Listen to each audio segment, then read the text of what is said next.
ஆண்டவராக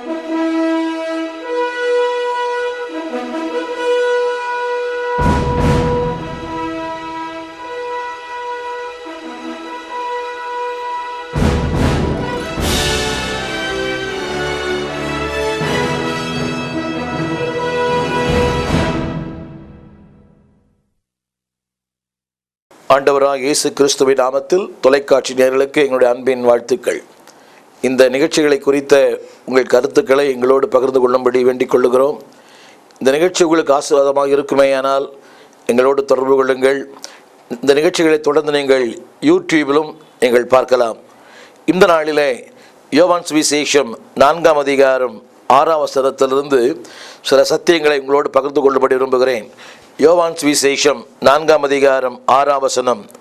இயேசு பிரயாணத்தில் இளைப்படைந்தவராய் அந்த கிணற்றின் அருகே உட்கார்ந்தார். இந்த வார்த்தை பலமுறை நீங்கள் வாசித்திருக்கலாம், பலமுறை நீங்கள் படித்திருக்கலாம். இந்த நாளில் என்னுடைய செய்தி என்னவென்றால், இளைப்படைந்த இயேசு. ஆங்கில வேதாகமத்தில் இளைப்பு என்ற வார்த்தைக்கு பல அர்த்தங்கள் எழுதப்பட்டிருக்கிறது. அதாவது களைப்பு, சோர்வு, வருத்தம். அன்பானவர்களே, இயேசு பிரயாணத்திலே இளைப்படைந்தவராய், இந்த வாழ்க்கையின் பிரயாணங்களிலே பல நேரங்களில் நம்முடைய வாழ்க்கையிலே மேடு பள்ளங்கள் உண்டு, இன்பங்கள் உண்டு, துன்பங்கள் உண்டு, மகிழ்ச்சியான நேரங்கள், துக்கமான நேரங்கள், வாழ்ந்திருக்கும் காலம், தாழ்ந்திருக்கும் காலம், ஆரோக்கியத்தின் நாட்கள், சுகவீனத்தின் நாட்கள் உண்டு. ஆனால் இயேசு கிறிஸ்துவின் வாழ்க்கையில் எழுதப்பட்டிருக்கிறது, அவர் பிரயாணத்திலே இளைப்படைந்தவராய். சற்று யோசித்து பார்க்க வேண்டும். வானத்தையும் பூமியையும் படைத்தவர், வருத்தப்பட்டு பாரம் சுமக்கிறவனே, நின்னிடத்திலே வா, நான் உனக்கு இளைப்பாறுதல் தருவேன் என்று சொன்னேன். அந்த இளைப்பாறுதலை தருகிற ஒரு தெய்வம் எப்படி இருந்தாராம்? இளைப்படைந்தவராய் அந்த கிணற்றின் அருகே உட்கார்ந்தார். ஏன் இளைப்படைந்தார்? இயேசு தன் பிரயாணத்திலே இளைப்படைந்தார். இந்த நாளிலே நான் உங்களுக்கு சொல்ல விரும்புகிற வார்த்தை என்னவென்றால், வாழ்க்கையிலே பாடுகளும் போராட்டங்களும் யாருக்குமே விதிவிலக்கு அல்ல. எந்த பெரிய தேவ மனிதனாக இருந்தாலும், வாழ்க்கையில எவ்வளவுதான் உயர்ந்திருந்தாலும், தேவனோடு கூட நெருக்கமான தொடர்பு வைத்திருந்தாலும், இளைப்பு என்பது, வருத்தம், பாடுகள், சோர்வு என்பது எல்லாருக்கும் பொருந்தும்.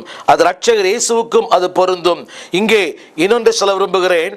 இந்த உலகத்திலே பல அற்புதங்களை செய்தவர், குருடனுக்கு பார்வை அளித்தவர், மரித்தோரை எழுந்திருக்க செய்தவர்.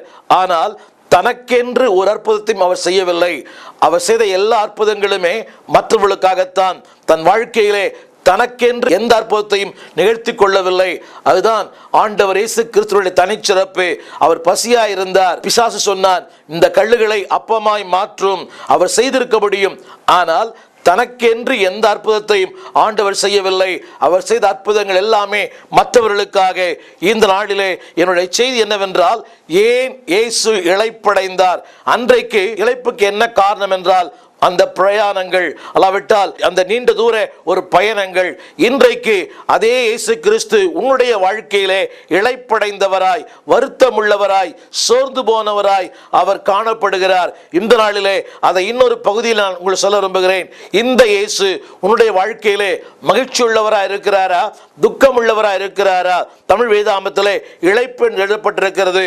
ஆங்கில வேதாகமத்திலே துக்கம், பாடு, வருத்தங்கள், விசனங்கள் என்று எழுதப்பட்டிருக்கிறது. இந்த நாளிலே இந்த செய்தியை கேட்கிற அன்பு சகோதரனே, ஆண்டவர் உன் வாழ்க்கையிலே மகிழ்ச்சி உள்ளவராய் இருக்கிறாரா, வருத்தம் உள்ளவராய் இருக்கிறாரா? ஆண்டவர் நம்முடைய வாழ்க்கையிலே இளைப்படைய, விசனமடைய என்ன காரணம் என்பதை சில காரணங்களை சொல்ல விரும்புகிறேன். நம்பர் 1, முதலாவதாக ஏசாயாவின் புஸ்தகம் 43ஆம் அதிகாரம் 24ஆம் வசனத்தை வாசிக்க கேட்போம். ஏசாயா 43:24. நீ எனக்கு பணங்களால் சுகந்த பட்டையை கொள்ளாமலும், உன் பலிகளின் இனத்தினால் என்னை திருப்தி ஆக்காமலும், உன் பாவங்களினால் என்னை சங்கடப்படுத்தி, உன் அக்கிரமங்களினால் என்னை வருத்தப்படுத்தினாய். இங்கே வேதம் சொல்லுகிறது, உன் பாவங்கள் என்னை சங்கடப்படுத்துகிறது. அதாவது உன்னுடைய வழிகள், தாறுமான வழிகள் என்னை வருத்தப்படுத்துகிறது. திரும்ப சொல்லுகிறேன், God who is wearing because of his sinful nature. உன்னுடைய பாவ வாழ்க்கை அவரை வருத்தமடைய செய்கிறது. இதை கேட்டுக்கொண்டிருக்கிற என் அன்பு சகோதரனே, நீ ஆண்டவரால் ரட்சிக்கப்பட்டிருக்கிறாய், ஆண்டவரால் தெரிந்து கொள்ளப்பட்டிருக்கிறாய், ஆண்டவருடைய ஊழியத்தை செய்கிறாய்.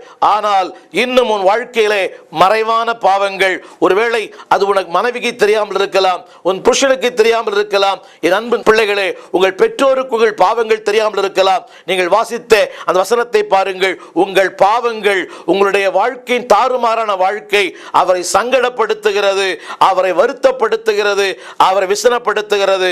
அன்றைக்கு பிரயாணத்தில் இளைப்படைந்தார், இன்றைக்கு உன் வாழ்க்கையின் பாவத்தினாலே அவர் இளைப்படைந்தவராய், விசனமுள்ளவராய், வருத்தமுள்ளவராய் காணப்படுகிறார். இரண்டாவதாக ஆண்டவர் ஏன் விசனமடைந்திருக்கிறார் என்பதை அதே ஏசாயாவின் புஸ்தகம் 1 அதிகாரம் 14 வசனம் வாசிக்க கேட்போம். உங்கள் மாத பிறப்புகளையும் உங்கள் பண்டிகைகளையும் என் ஆத்துமா வெறுக்கிறது, அவைகள் எனக்கு வருத்தமாய் இருக்கிறது, அவைகளை சுமந்து இளைத்து போனேன். இரண்டாவதாக உங்கள் ஆராதனைகள் அவரை வருத்தப்படுத்துகிறது. இன்றைய ஆலய ஆராதனைகளிலே அதிகமான பரவசங்கள், அதிகமான விசைக்கருவிகள், அதிகமான ஆர்ப்பாட்டங்கள். என் அன்பு சகோதரனே, உன்னுடைய ஆராதனை ஆண்டவரை மகிமைப்படுத்துகிறதா? உன்னுடைய பண்டிகைகள், உன் வாழ்க்கையில் செய்கிற ஒவ்வொரு காரியங்களையும் ஆண்டவர் சந்தோஷப்படுத்துகிறதா, அல்லாவிட்டால் விசனப்படுத்துகிறா என்பதை சற்றே ஆராய்ந்து பார்க்கும்படி விரும்புகிறேன். God is wearing because you are informal worship. உன்னுடைய அர்த்தமில்லாத, உன்னுடைய வாழ்க்கையிலே தேவனோடு கூட உறவு இல்லாத அந்த ஆராதனையை கண்டு தேவன் இன்றைக்கும் மிகுந்த வருத்தம் அடைகிறார், விசனம் அடைகிறார். இன்றைய ஆராதனைகளிலே ஆர்ப்பாட்டங்கள் ஏராளம், அதிகமான இன்றைக்கு பகட்டு காரியங்கள் ஏராளம். ஆனால் உள்ளத்தின் ஆழத்திலிருந்து ஆண்டவரை துதிக்கிற அந்த துதி, தேவனோடு இருக்கிற அந்த உறவுகள் குறைந்து விட்டது. ஆண்டவர் எதிர்பார்ப்பது ஆரவாரங்கள் அல்ல, ஆண்டவர் எதிர்பார்ப்பது உன் வாழ்க்கையின் உறவை. இன்றைய சபைகளிலே அதிகமாய் பரவசங்கள் காணப்படுகிறது, பரிசுத்தங்கள் குறைந்து விட்டது. ஆராதனை பரவசத்திற்காக மட்டுமல்ல, அந்த ஆராதனை உன்னை பரிசுத்தத்துக்குள் நடத்த வேண்டும். உன்னை படைத்தவர் உன் ஆராதனையிலே அவர் மகிழ்கின்றாரா? உன்னை படைத்தவர் உன் ஆராதனையிலே சந்தோஷப்படுகிறாரா? இங்கே வாசித்த வசனம் சொல்கிறது, உன் ஆராதனைகள் அவரை வருத்தமடைய செய்கிறது, உன் ஆராதனைகள் அவர் விசனமடைய செய்கிறது, உன் ஆராதனைகள் அவரை சங்கடப்படுத்துகிறது. மட்டுமல்ல, அதே ஏசாயா புஸ்தகம் 63 அதிகாரம் 10 வசனம் சொல்கிறது, நீங்கள் எப்போதும் ஆண்டவருக்கு ஏற்று நிற்கிற வாழ்க்கை வாழ்கிறீர்கள். வாசித்து பாருங்கள், ஏசாயா புஸ்தகம் 63 அதிகாரம் 10 வசனம். அவர்களோ கலகம் பண்ணி அவருடைய பரிசுத்த ஆவியை விசனப்படுத்தினார்கள், அதனால் அவர் அவர்களுக்கு சத்துருவாய் மாறி அவரே அவர்களுக்கு விரோதமாய் யுத்தம் பண்ணினார். இங்கே வேதம் சொல்கிறது, ஆவியானவருக்கு விரோதமாக கலகம் பண்ணினார்கள், அதனால் அவர் விசனமடைந்தார். They are resisting the Holy Spirit. இந்த நாளிலே அன்பு சகோதரனே, அன்பு சகோதரியே, ஆவியானவர் என்பவர் வெறும் வல்லமை அல்ல, அவர் ஒரு நபர். அவரை எந்த அளவுக்கு வைத்திருக்கிறோம்? இன்றைக்கு பெந்தெகோஸ்தே சபைகளிலே அவர் ஒரு வல்லமை பொருளாய் காட்சியளிக்கிறார். பரிசுத்த ஆவியானவர் is not a power, he is a person. அர்த்தம் என்னவென்றால், அதாவது உணர்ச்சிகளை உடையவர். அவரை மகிழ்விக்கலாம், துக்கப்படுத்தலாம், அவரை பூரிப்படைய செய்யலாம். இங்கே வேதம் சொல்கிறது, ஆவியானவரை நீங்கள் விசனப்படுத்துகிறீர்கள். ஏசாயா தீர்க்கதரிசனம் 7 அதிகாரம் 13 வசனம் சொல்கிறது, மனுஷரை விசனப்படுத்தினது போதாது என்று நீங்கள் கர்த்தரை விசனப்படுத்துகிறீர்களோ? நாளிலே என் அன்பு சகோதரனே, பரிசுத்த ஆவியானவருக்கு விரோதமாய் நீ செய்கிற ஒவ்வொரு காரியங்களுமே ஆண்டவரை இளைப்படைய செய்கிறது. திரும்ப சொல்கிறேன், இந்த பூமியிலே செய்யப்படுகிற எந்த ஒரு பாவங்களும் மன்னிக்கப்படும். ஆனால் ஆவியான விரோதமாய் அபிஷேகம் பெற்ற கர்த்தருடைய பிள்ளையே, உன்னுடைய வாழ்க்கையிலே அபிஷேகம் பெற்ற என் சகோதரனே, என் சகோதரியே, உன் வாழ்க்கை, உன் உறவுகள், உன் தொடர்புகள் இவையெல்லாம் ஆவியானவரை பிரியப்படுத்துகிறதா? இப்பொழுது வாசித்த அந்த வசனம் சொல்கிறது, நீங்கள் ஆவியானவரை துக்கப்படுத்துகிறீர்கள். ஆங்கில வேதாகமத்திலே you are resisting the Holy Spirit. பரிசுத்த ஆவியானவரை எதிர்க்கிறோம். என்றைக்கு என்னோட சுயத்தை நான் செய்கிறேனோ, என்றைக்கு நான் விரும்புகிற காரியத்தை நான் செயல்படுத்துகிறேனோ, அன்றைக்கு ஆவியானவரை துக்கப்படுத்துகிறேன். ஒரே ஒரு கேள்வி, அன்பு சகோதரனே, உன் வாழ்க்கை ஆவியானவரை பிரீதிப்படுத்துகிறதா, இல்லாவிட்டால் ஆவியானவரை துக்கப்படுத்துகிறீர்களா? தேவன் விசனப்படுவதற்கு 4வது காரணம் மல்கியாவின் புஸ்தகம் 2 அதிகாரம் 17 வசனம் இப்படி சொல்கிறது, ஆண்டவர் ஏன் விசனப்படுகிறார், ஆண்டவர் ஏன் வருத்தப்படுகிறார்? மல்கியா 2:17. உங்கள் வார்த்தைகளினாலே கர்த்தரை வருத்தப்படுத்துகிறீர்கள், ஆனாலும் எதினாலே அவரை வருத்தப்படுத்துகிறோம் என்கிறீர்கள்.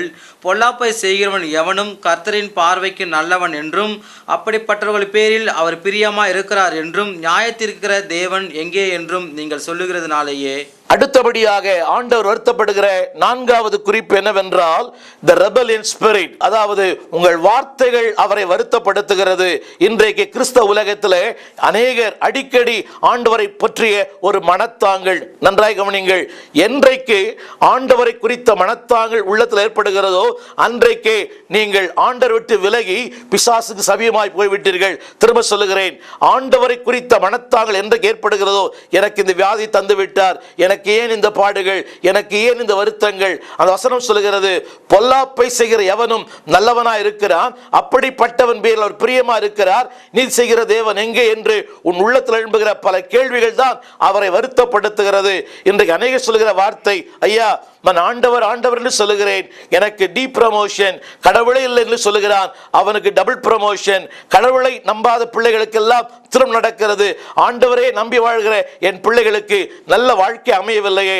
இந்த வார்த்தைகள் தான் அவரை வருத்தப்படுத்துகிறது, இந்த வார்த்தைகள் தான் அவரை விசனப்படுத்துகிறது. அன்பானவர்களே, ஒருவேளை வார்த்தைகளால் சொல்லாமல் இருக்கலாம், என்றைக்கு அந்த உணர்ச்சிகள் அந்த மனத்தாங்கள் ஏற்படுகிறதோ அன்றைக்கே நீங்கள் பிசாசு பக்கம் சேர்ந்து விட்டீர்கள், ஆண்டவரை விட்டு விலகி விட்டு என்பதை சொல்லாமலே சொல்லுகிறீர்கள். சோ தேவனுடைய வருத்தத்திற்கு என்ன காரணம் என்றால், முதலாவது உங்களுடைய பாவங்கள், இரண்டாவது உங்களுடைய அர்த்தமில்லாத ஆராதனைகள், ஆர்ப்பாட்டமுள்ள ஆராதனைகள், மூன்றாவதாக 95ஆம் சங்கீதம் 10ஆம் வசனம் சொல்லுகிறது, உங்கள் அவிசுவாசமே ஆண்டவரை வருத்தப்படுத்துகிறது, உங்கள் அவிசுவாசமே அவரை விசனப்படுத்துகிறது. நான்காவதாக ஏசாயா 63:10, ஆவியானவருக்கு விரோதமாய் என்றைக்கு நீங்கள் செயல்படுகிறீர்களோ, அவருக்கு விரோதமாய் காரியங்களை செய்கிறீர்களோ அன்றைக்கே அவரை வருத்தப்படுத்துகிறீர்கள், அவரை விசனப்படுத்துகிறீர்கள். ஐந்தாவதாக அவருக்கு விரோதமாய் பேசப்படுகிற வார்த்தைகள் அவரை விசனப்படுத்துகிறது. இன்றைக்கு நான் சொல்ல விரும்புகிறேன், ஏன் ஆண்டவர் இந்த இடத்துல அங்கே வந்து உட்கார்ந்தார் சொன்னால் 4 காரியங்களை சொல்ல விரும்புகிறேன். நம்பர் 1, உன்னை ஆஸ்வதிப்பதற்காக அவருடைய அந்த இளைப்பாறுதல் அந்த சமாரியா ஸ்திரீக்கு ஒரு மிகப்பெரிய ஆசீர்வாதம். இரண்டாவதாக அந்த பெண் ஏற்கனவே வாழ்க்கையிலே குழம்பி இருந்தால், வாழ தெரியவில்லை, குழப்பம் ஒரு பக்கம், கலக்கங்கள் ஒரு பக்கம், உடைந்து போன குடும்பங்கள் ஒரு பக்கம், நிம்மதி இல்லாத வாழ்க்கை ஒரு பக்கம், நிம்மதி இல்லாத மனுஷனுக்கு நிம்மதியை தரும்படி மூன்றாவதாக அவருடைய வாழ்க்கையை மாற்ற. எனவே இந்த நாளிலே அவர் அந்த கிணற்றில் உட்கார்ந்தது அவள் வாழ்க்கை மாற, அவளை ஆசீர்வதிக்க. அது மட்டுமல்ல, குழம்பிருந்தால் வாழ்க்கையிலே குழப்பங்களை மாற்ற. இந்த நாளிலே ஆண்டவர் உன்னை பார்த்து கேட்கிற கேள்வி, ஆண்டவர் உன் வாழ்க்கையிலே மகிழ்ச்சியுள்ளவராய் இருக்கிறாரா, இளைப்படைந்தவரா இருக்கிறாரா, சோர்ந்து போனவர் இருக்கிறாரா? It is your choice. நீங்கள் அவரை மகிழ்ச்சியா வைத்துக் கொள்ளலாம், இல்லாவிட்டால் துக்கமா வைத்துக் கொள்ளலாம். அவரை மகிழ்ச்சியாக்கினால் உங்கள் வாழ்க்கை மகிழ்ச்சியா இருக்கும். ஒரே ஒரு வார்த்தை சொல்லி முடிக்க விரும்புகிறேன், தேவனை துக்கப்படுத்தி நீங்கள் இந்த பூமியிலே ஒரு நாளும் சந்தோஷமாய் வாழ முடியாது. அவரை சந்தோஷப்படுத்துங்கள், உங்கள் வாழ்க்கை சந்தோஷமாய் இருக்கும். ஜெபிப்போம். எங்கள் நல்ல ஆண்டவரே, இந்த நாளிலே இளைப்படைந்த இயேசு எங்களுக்காய் எங்கள் வாழ்க்கை, எங்கள் பாவ காரியங்கள், எங்களுடைய வார்த்தைகள், எங்கள் கிரியைகள் உம்மை இளைப்படை செய்திருக்கிறது, வருத்தமடை செய்திருக்கிறது, விசனப்படுத்தியிருக்கிறது. ஆண்டவரே, உம்மை மகிழ்ச்சியாக்கி அதிலே நாங்கள் மகிழ்ச்சியா இருக்க இரக்கம் பாராட்டும். செப்பனாவிலே சொல்லியிருக்கிறது போல அவர் உன் அன்பிலே மகிழ்ந்திருப்பார், உன் பேரில் கம்பீரமாய் களி கூறுவார். உம்மை மகிழ்ச்சியாக்கி அதை நாங்கள் மகிழ எங்களுக்கு உதவி செய்யும். ஆண்டவரே, வருத்தப்படுத்துகிற வாழ்க்கை வேண்டாம், விசனப்படுத்துகிற வாழ்க்கை வேண்டாம், உம்மை இளைப்படை செய்கிற வாழ்க்கை வேண்டாம், உம்மை பூரிப்படை செய்கிற வாழ்க்கை வாழ கிருபை செய்யும். வாழ்ந்தாலும் உமக்காக, நாங்கள் மரித்தாலும் உமக்காக அந்த வாழ்க்கை வாழ பலன் தாரும். இயேசுவின் நாமத்தில் நல்ல பிதாவே, ஆமேன், ஆமேன். God bless you. கர்த்தர் உங்களை ஆசீர்வதிப்பார். அடுத்த வாரம் இந்த நிகழ்ச்சியை இதே நேரத்தில் நீங்கள் பார்க்கலாம். அதுவரை தேவ கிருபை உங்களை தாங்குவதாக. ஆமேன். எங்கள் விலாசம் போதகர் ஸ்டீஃபன் தேவகுமார், திறந்த வாசல் சபை, 65 பரமானந்த முதலி தெரு, 7 கிணறு, சென்னை 600001.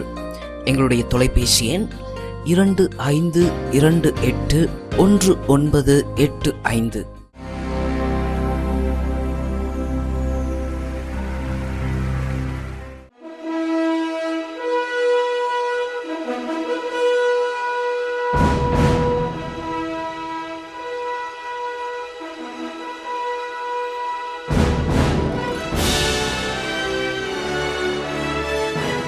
ஆண்டவராக இயேசு கிறிஸ்துவின் நாமத்தில் தொலைக்காட்சி நேயர்களுக்கு அன்பின் வாழ்த்துக்கள்.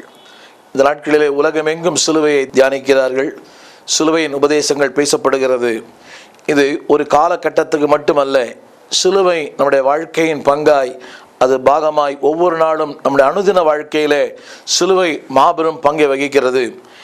இந்த மேலான சத்தியத்தை அநேகர் இன்றைக்கு அறியாமல் இருப்பது மிகுந்த வருத்தமான ஒரு காரியம். ஆனாலும் எப்படியானாலும் இப்படிப்பட்ட நாட்களாகிலும் இந்த சிலுவையை தியானிக்க மக்களுக்கு அப்படிப்பட்ட சிந்தையை கொண்டபடியினாலே ஆண்டவருக்கு நன்றி செலுத்துகிறேன்.